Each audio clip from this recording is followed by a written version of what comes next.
recibido el reconocimiento de más de 50 países, incluido Estados Unidos de Norteamérica. El presidente interino de Venezuela, Juan Guaidó, aún no ha podido lograr su principal objetivo: desterrar al presidente Maduro, Nicolás Maduro, del gobierno venezolano. Para el análisis internacional nos acompaña el doctor Carlos Estarellas Velázquez. Mi querido doctor, qué gusto que nos acompañe. Buenos días y bienvenido. Siempre es un gusto estar aquí. Doctor, más allá de los problemas propios de nuestro país, no podemos soslayar y dejar de lado el análisis de lo que está ocurriendo en Venezuela. Y yo quisiera iniciar esta entrevista preguntándole, desde su respetable punto de vista y como conocedor de estos temas, ¿qué cree usted que es lo que ha impedido hasta el momento que Juan Guaidó, pese a tener el gran apoyo de la comunidad internacional, prácticamente de más de 50 naciones, todavía no ha podido liberar a Venezuela de la presencia de Nicolás Maduro y de sus adeptos y simpatizantes chavistas? Bueno, Luisa, los tiempos de la diplomacia no son o no van a veces con los tiempos reales, como ha sucedido en Venezuela.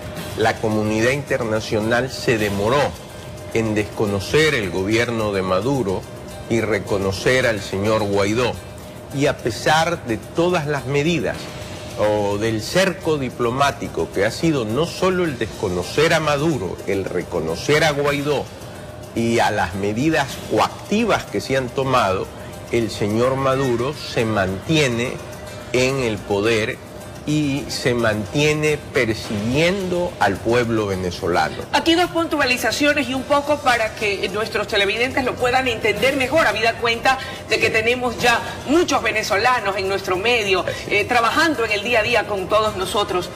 Cuando hablamos de medidas coactivas que han sido implementadas por la comunidad internacional a través de estas medidas diplomáticas, ¿a qué nos referimos específicamente? Básicamente a que el gobierno americano le ha quitado las visas a una serie de funcionarios de Maduro, básicamente a que se le ha quitado créditos al gobierno de Maduro, pero a pesar de todas esas medidas, él continúa, y el problema no solo es que continúa, sino que persigue y que viola los derechos humanos en Venezuela. Ahora, esto es tan evidente a través de las redes sociales, porque lo podemos ver día a día por cualquiera de las redes sociales, esa violación de esos derechos fundamentales de los venezolanos, y de un sesgo como él cometió al no aceptar la ayuda humanitaria que los países le querían dar y sí aceptar la ayuda que le da Cuba o que le da China en un determinado momento. Ahora, doctor, aquí cabe también otra interrogante. ¿Hemos agotado ya todas las acciones que en el campo diplomático se pueden acometer o implementar para poder ayudar al pueblo venezolano o falta más?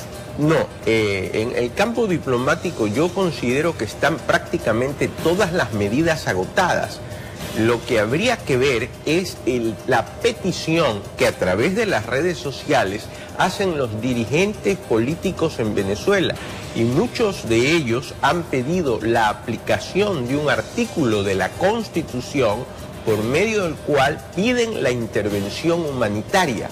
Es decir, no son las personas desde afuera, sino los venezolanos los que están pidiendo que se aplique un artículo constitucional en Venezuela en el cual se puede intervenir humanitariamente a Venezuela.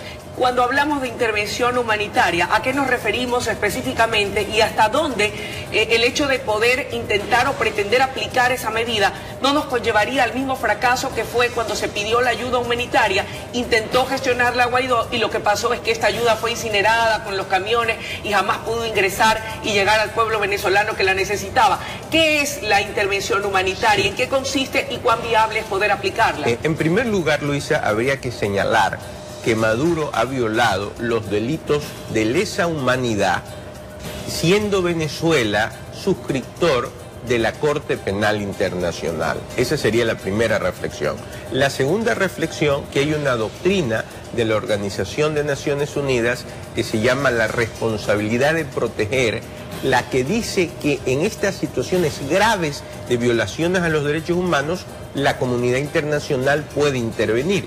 Si bien es cierto, esa teoría necesita la autorización del Consejo de Seguridad, esta se podría dar porque son los venezolanos los que están pidiendo a través de las redes sociales que se aplique un artículo constitucional de Venezuela que dice intervengan humanitariamente. ¿Y cómo se interviene humanitariamente? Bueno, la comunidad internacional tendría que, así como ha hecho ese cerco diplomático... Ajá. ¿En qué consiste? Bueno, una intervención militar de los países americanos, europeos, yo qué sé, para sacar a Maduro del poder, porque cada vez, como usted bien dijo, esta situación se agrava más. Y este paso del tiempo, en lugar de ayudar al señor Guaidó, lo debilita y fortalece a Maduro. Cuando ya en Venezuela hay una intervención cubana de una gran cantidad de cubanos que están ahí y una intervención rusa, ha llegado ya un avión ruso.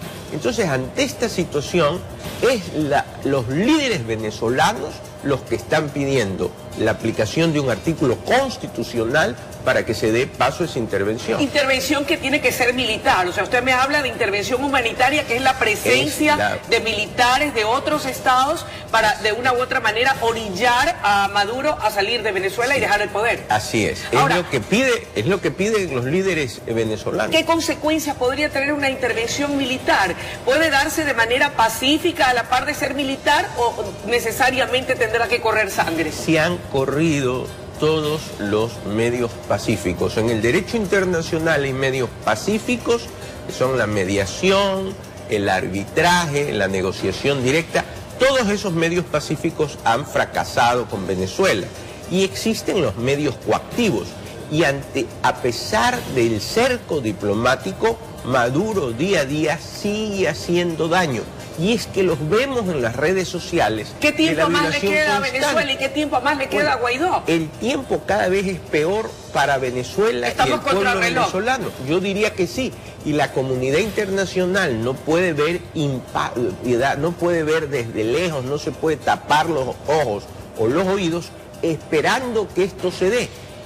Además, la de la intervención humanitaria lo está pidiendo son los líderes venezolanos a través de un principio constitucional de ellos. No basta con que el señor Donald Trump, presidente de los Estados Unidos, diga a Rusia que retire a sus tropas.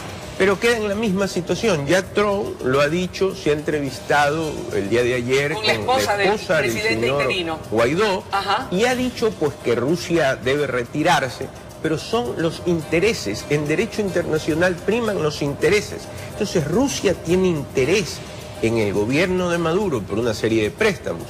China los tiene igual, pero el pueblo venezolano cada día más se deteriora más. ¿Y qué le impide a Donald Trump como presidente de Estados Unidos militarizar, intervenir militarmente a Venezuela? ¿Por qué está detenido? ¿Qué cree usted que es lo que está sucediendo? Bueno, yo creo que si se da una intervención humanitaria que, vuelvo a repetir, la piden los líderes venezolanos, no es de afuera, tendría que ser no solo los Estados Unidos, sino una agrupación de países americanos. ¿Cuán responsable podría ser no solo Estados Unidos, sino la comunidad internacional de que se sigan produciendo más muertes, más situación de violencia, más crisis social en Venezuela, al no hacer nada y quedarnos de brazos cruzados, de discurso en discurso, pero no actuamos?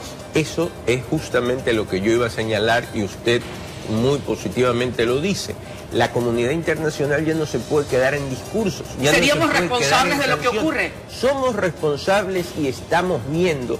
Eso me recuerda a una estatua que está en el Vaticano que se llama El Día y la Noche, que dice no quiero ver, no quiero sentir, mientras todo existe el mal. Eso no puede ser. Hay que hacer algo. Y hablando de diálogos, este viernes habrá una reunión, un cónclave en la provincia del Oro, la 8ª Mesa Nacional de Movilidad Humana, donde uno de los temas que precisamente se va a tratar es lo que ocurre con los migrantes venezolanos en esa provincia y también en el país. Para finalizar la entrevista, ¿cómo pasar del diálogo, ¿verdad?, buscando salidas o soluciones en un país donde no hay energía eléctrica, donde no hay agua, donde no hay comida, donde no hay medicina y donde solamente hay desolación y desesperanza? ¿Cómo pasamos a la acción a efectos de poder encontrar la luz al final del túnel? Venezuela es un estado fallido. usted lo conoce porque hizo un reportaje allá y lo vivió. No hay diálogo, no se puede dialogar con Maduro. Hay ya que tomar acciones definitivas.